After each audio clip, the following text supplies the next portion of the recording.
طبعا اشترينا الديزانول، وايه حكايته وايه قصته معانا في قلب المكان. طبعا انا واحد من الناس برش كل يوم ديزانول، سواء بقى في الارضيات، عشان برضو اول حاجة يا جماعة الحشرات، او اهم نقطة بقى بتضايق جميع المربيين اللي هو الجرب.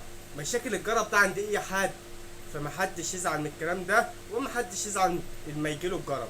بس بقى كل اللي عليك كمربي انك لما تستعمل الديزانول تحمل امهات كويس، يعني تمسك الامهات تحماها كويس، سواء انت بقى بتحماها ببخاخه، لو عندك 10 امهات انا معودك على البخاخه، وفي بخاخه كبسه يا جماعه، كل واحد ومقدرته.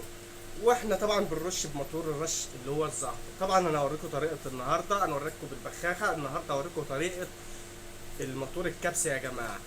من فضلك لايكات، ولو عايز تشير مفيش اي مشكله.